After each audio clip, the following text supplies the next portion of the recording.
दोस्तों, किसी को कामयाबी बहुत जल्दी मिल जाती है और किसी को कामयाबी मिलने में बहुत ही समय लगता है और किसी को मिलती भी नहीं। हम सब बहुत मेहनत करते हैं, लेकिन कभी कभी हमारे मेहनत के हिसाब से हमें उसका फल प्राप्त नहीं हो पाता है। और आपने देखा होगा कि कुछ लोग थोड़ा ही परिश्रम किए और वे लोग बहुत आगे निकल गए। आप कहते भी होंगे, अरे वह तो पढ़ने में मेरे से धीमा था लेकिन फिर भी हमसे आगे निकल गया। आप जो सोच रहे हैं वह चीज़ आपके हिसाब से नहीं हो रही है और बार बार असफलता का मुंह ही देखना पड़ रहा है। और अंत में खुद को आप लाचार पा रहे हैं, खुद को कमज़ोर पा रहे हैं। कई बार होता है कि हम सब इतने असफल हो जाते हैं कि फिर हमारा मन टूट जाता है। हम खुद को बहुत ही कमज़ोर और हारा हुआ महसूस करने लग जाते हैं और बहुत निराशा भी होती है। और निराशा क्यों ना हो, दुखी क्यों ना हो हम, क्योंकि हमने तो बहुत परिश्रम किया था, जितना हमसे होना चाहिए था उतना किया था, लेकिन मुझे उस परिश्रम के हिसाब से उसका फल नहीं मिल पाया और एक बार फिर असफलता का मुंह देखना पड़ा। दोस्तों, अगर यह सारी सिचुएशन, यह सारी समस्याएं आपके भी जीवन में घटित हो रही हैं या ना भी घटित हो रही हैं, तो भी आप इस वीडियो को छोड़कर कहीं ना जाइएगा, क्योंकि कुछ ऐसी बातें आपको पता चलेंगी जो कि शायद आप इससे पहले कहीं सुने हों। जो बातें मैं आपको बताने वाला हूँ वह सारी बातें आपको इन सभी मुश्किलों से बाहर निकाल लेंगी। जैसे आज के समय में स्कूल है, वैसे ही पुराने समय में आश्रम हुआ करते थे। उस समय के लोग अपनी शिक्षा ग्रहण करने के लिए आश्रम में जाया करते थे। उस समय हर शिष्य अपने गुरु का बहुत ही सम्मान करता था। प्राचीन समय में किताबी ज्ञान से ज़्यादा लोगों को व्यवहारिक ज्ञान सिखाया जाता था। प्राचीन समय में एक आश्रम था जिसमें विभिन्न प्रकार के विद्यार्थी गुरु से शिक्षा ग्रहण करते थे। आश्रम से सभी बच्चे शिक्षा ग्रहण करने के बाद अपने अपने राज्य को वापस लौट जाते थे। उन्हीं शिष्यों में राजवीर नाम का एक शिष्य था। वह भी अपने गुरु से शिक्षा ग्रहण करने के बाद अपने राज्य वापस लौट आता है। वापस आने के बाद सभी लोग अपने अपने राज्य में अपने अपने कामों में वापस लग जाते हैं। धीरे धीरे समय बीतता गया, राजवीर और बड़ा होने लगा। उसके परिवार की दशा पहले से ही अच्छी नहीं थी। राजवीर के घर वालों ने भी यही सोचा था कि राजवीर आश्रम से जब शिक्षा ग्रहण करने के बाद आएगा तो वह बहुत ही कामयाब बनकर आएगा, अच्छे से अपने परिवार का पालन पोषण करेगा। लेकिन राजवीर के साथ ये सारी बातें उल्टी हो रही थी। वह आश्रम से शिक्षा ग्रहण करके तो आया था, लेकिन जब वह काम की तलाश में दूर दूर जाता तो उसे कोई काम नहीं मिलता था। छोटी छोटी चीजों में वह असफल हो जाया करता था। राजवीर एक बार एक राजा के यहाँ गया हुआ था, क्योंकि राजा अपनी सेना में नए सैनिकों को भर्ती कर रहा था। राजवीर भी राजा की सेना में भर्ती होने के लिए राजा के महल पहुंच जाता है।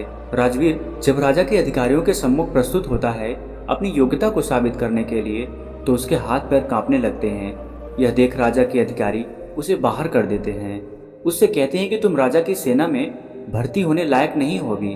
दोस्तों, इस बात से राजवीर बहुत ही निराश और हताश हो जाता है, क्योंकि उसके जीवन में अगर कोई उम्मीद भी बची हुई थी तो यही एक थी। इसके बाद वो अपने घर दुखी मन से वापस लौट आता है। घर वापस आने के बाद उसे पड़ोसियों के ताने सुनने को मिलते हैं। लोग कहते हैं कि राजवीर तो बहुत पढ़ा लिखा है, पर इसे कोई काम नहीं मिल रहा है। कोई कहता है कि ये तो आश्रम में ठीक से पढ़ा ही नहीं होगा, और कुछ लोग तो यहाँ तक कि कहने लगते हैं कि इसकी सोचने समझने की शक्ति ही कम है, इसलिए इसका दिमाग सही तरीके से काम नहीं कर पा रहा है। मतलब लोग उसे तरह तरह के ताने मारते थे। इस बात से राजवीर बहुत ही ज़्यादा परेशान हो गया था। एक दिन उसके मन में आत्महत्या करने का विचार भी आने लगा। फिर जैसे तैसे उसने खुद को संभाला। उसने अपनी समस्या एक दोस्त से बताई। दोस्त ने कहा, राजवीर, तुम एक बार फिर आश्रम में अपने गुरुजी से मिलने जाओ और तुम उन्हें अपनी सारी समस्या बताओ, वह तुम्हारी सारी समस्याओं का निराकरण कर देंगे।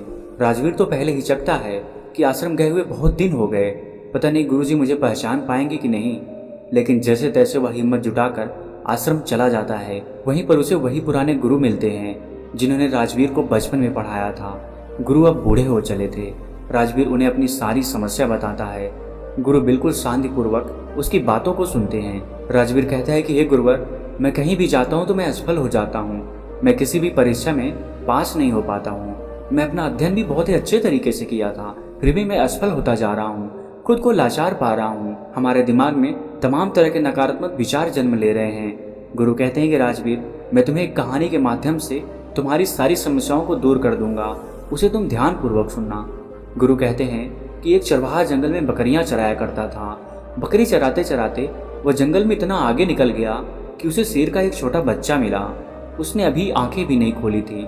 छोटा बच्चा सबको प्यारा लगता है, यह जानते हुए भी कि यह शेर का बच्चा है। उस चरवाहे ने उस शेर के बच्चे को उठा लिया और भेड़ों का दूध पिलाने लगा। वह बच्चा धीरे धीरे बढ़ने लगा, भेड़ों के बच्चों के साथ खेलता, भेड़ों के साथ ही घास खाता, भेड़ों की तरह ही बोलता, अपने आप को भेड़ ही समझता था। अब बच्चा बड़ा हो गया था। एक रोज किसी दूसरे शेर ने भेड़ों के झुंड पर हमला कर दिया। सभी भेड़ें दौड़ने लगी। शेर के उस बच्चे ने भी डरते कांपते भेड़ों की तरह भेड़ों के झुंड की तरफ भागने लगा। वह बड़ा हो गया था, लेकिन फिर भी भेड़ों के साथ ही भागा जा रहा था। दौड़ते हुए शेर के बच्चे को, जो कि अब बड़ा हो गया था, उस हमलावर शेर ने देख लिया। उसे इस तरह भागते हुए देख हमलावर शेर को बड़ा ही आश्चर्य हुआ। उसने भेड़ों की ओर से अपना ध्यान हटाया और उस शेर के बच्चे को ही पकड़ लिया और उसे समझाने लगा कि तू क्यों डरता है, तू तो खुद शेर है। दूसरा शेर जो भेड़ों के झुंड से भाग रहा था, वह कहता है कि शेर तो जंगल का राजा होता है, उसकी दहाड़ से सभी जानवर कांपते हैं। मैं घास खाने वाला इतना शक्तिशाली शेर नहीं हो सकता। हमलावर शेर ने उसे पकड़कर एक कुएं के पास ले गया। कुएं के अंदर उसे उसका चेहरा दिखाकर कहता है, देख, तेरा चेहरा मेरे जैसा ही है, तेरे पंजे भी मेरे जैसे ही हैं, इसलिए तू भेड़ नहीं है, तू शेर है। दूसरा शेर कहने लगा, ठीक है, मेरा चेहरा तेरे जैसा ही है, मगर तू तो बहुत शक्तिशाली है, मेरी आवाज़ से तो कोई डरता भी नहीं। हमलावर शेर ने कहा, तेरी आवाज़ से भी लोग डरेंगे, बस तू खुद को शेर समझ। जिस दिन तू खुद को शेर समझ लिया, उस दिन तेरे से सब डरेंगे। बस तू खुद की अंदर की शक्ति को पहचान। तुझे महसूस करना होगा कि मैं भी एक शेर हूँ, मेरे पास भी ताकत है, मैं भी जंगल का राजा बन सकता हूँ। जिस दिन तेरे मन में यह विचार आ गया, उसी दिन तू किसी से नहीं डरेगा। तू डर इसलिए रहा है, या यूं कहें कि डरकर इसलिए भाग रहा था, क्योंकि तू खुद को भेड़ समझ रहा था। जब तक तू खुद को भेड़ समझेगा, तब तक तू भागता रहेगा, क्योंकि बचपन से ही तू खुद को भेड़ समझते हुए आ रहा था और खुद को भेड़ समझने लग गया था। इसलिए तू डर के भाग रहा था, क्योंकि बचपन से ही लोगों ने तुझे भेड़ ही समझा है, किसी ने तुझे शेर कहकर पुकारा ही नहीं, इसलिए तू खुद को भेड़ समझने लगा। गुरु ने कहा, राजवीर, तुम्हारी भी जिंदगी में यही हो रहा है। तुम्हारे पास सारी योग्यताएं हैं, लेकिन तुम भी खुद को भेड़ ही समझ रहे हो। इसका सबसे बड़ा कारण यह है कि कोई तुम्हें प्रोत्साहित नहीं कर रहा है कि तुम भी कर सकते हो। लोग तुम्हें बस अपनी नकारात्मक ऊर्जा ही दे रहे हैं। लोग तुमसे बस यही कह रहे हैं कि राजवीर पढ़ा नहीं है, राजवीर योग्य नहीं है, इसलिए उसे कहीं पर भी कोई काम या नौकरी नहीं मिल रही है। तुम्हारे चाहने वाले, पास पड़ोस वाले असफलता का डर तुम्हारे दिमाग में भर दिए हैं। बचपन से ही वे लोग तुम्हें अयोग्य ही बोल रहे हैं और अयोग्य ही समझ रहे हैं। इससे तुम्हारी मानसिक दशा अयोग्य सी हो गई है। तुम कैद हो गए हो, तुम खुद को हारा हुआ महसूस करने लगे हो, क्योंकि लंबे समय तक जब किसी को अयोग्य असफल बोला जाएगा तो उसका दिमाग सच में अयोग्य असफल हो जाता है। वह खुद को कमजोर और लाचार समझने लगता है, क्योंकि लोगों ने उसे कमजोर लाचार ही बोला है। इस दुनिया में प्रोत्साहित करने वाले लोग बहुत ही कम हैं। राजवीर, चारों तरफ लोग तुम्हें बस नकारात्मक ऊर्जाएं ही देंगे। वह तो चाहते हैं कि तुम जिंदगी में सफल ना हो, तुम भेड़ ही बने रहो, क्योंकि वे लोग तुम्हें भेड़ की ही तरह पालना चाहते हैं। उन्हें भी डर है कि अगर तुम शेर बन गए तो तुम उन्हें खा जाओगे, क्योंकि शेर से सब डरते हैं। अर्थात उन्हें डर है कि तुम जिंदगी में आगे निकल जाओगे। अगर जिंदगी में कोई व्यक्ति आगे निकलता है तो सबसे पहले पास पड़ोसियों को ही दुख तकलीफ होती है। सफल होने से पहले तुम खुद को अपने अंदर बदलाव लाओ, खुद को शेर की तरह समझने का प्रयास करो। जिस दिन तुम खुद को शेर और योग्य समझने लगे, तुम्हें खुद पर भरोसा हो जाएगा, तो तुम खुद ही सफल हो जाओगे। गुरु कहते हैं कि राजवीर, अगर किसी बच्चे को बचपन से ही बोला जाएगा कि तू कुछ नहीं कर सकता, तू असफल हो जाएगा, तू गधा है, पढ़ाई भी सही से नहीं कर रहा है, तो जिंदगी में वह कुछ नहीं कर पाएगा। ये सभी बातें उसे भेड़ बना देंगी, क्योंकि वह बचपन से ही खुद को भेड़ समझने लग जाता है। यहाँ भेड़ से तात्पर्य यह है कि वह खुद को कमजोर और लाचार समझने लग जाता है। उसे लगता है कि वह जिंदगी में सफल ही नहीं हो सकता। लोग उसे खुद कमजोर बना देते हैं। लेकिन अगर उसके दिमाग में बचपन से ही बोला जाए कि तू शेर है, तू कर सकता है, तेरे अंदर बहुत ताकत है, तेरे अंदर बहुत हिम्मत है, दुनिया की कोई भी ताकत तुझे सफल होने से नहीं रोक सकती। अगर बचपन से यह सब विचार उसके दिमाग में डाल दिए जाएं, तो वास्तव में उसे सफल होने से कोई नहीं रोक सकता, क्योंकि उसके दिमाग में बस गया है कि वह सफल हो जाएगा। उसके दिमाग में यह सभी बातें बैठ जाती हैं, तो फिर यह ब्रह्मांड खुद उसे सफल बनाता है। बच्चा जब 7 साल का होता है तो लोग जो भी बोलते हैं, उसके इर्द गिर्द क्या चल रहा है, वह यह सब बातें बहुत ही अच्छे से सुनता है और समझता भी है। गुरु कहते हैं कि अगर उस 7 साल के बच्चे के अंदर अच्छे विचार, अच्छी सोच और उसके बारे में अच्छा बोला जाए, उससे अच्छा कहा जाए कि तू सब कुछ कर सकता है, तेरे में बहुत हिम्मत है, और सभी सकारात्मक विचार उसके दिमाग में डाल दिए जाएं, तो उसके दिमाग की क्षमता बढ़ने लगती है, उसकी सोचने समझने की शक्ति बढ़ने लगती है और ऐसे बच्चे आगे चलकर अपने जीवन में जरूर सफल होते हैं। कोई भी बच्चा कितना भी गधा क्यों ना हो, हमें उसे कभी भी गधा या कमज़ोर नहीं बोलना चाहिए। जब हम किसी बच्चे को कमज़ोर या लाचार बोलते हैं तो वह सच में खुद को कमज़ोर और लाचार समझने लग जाता है। वह समझने लगता है कि वह सच में कमज़ोर है।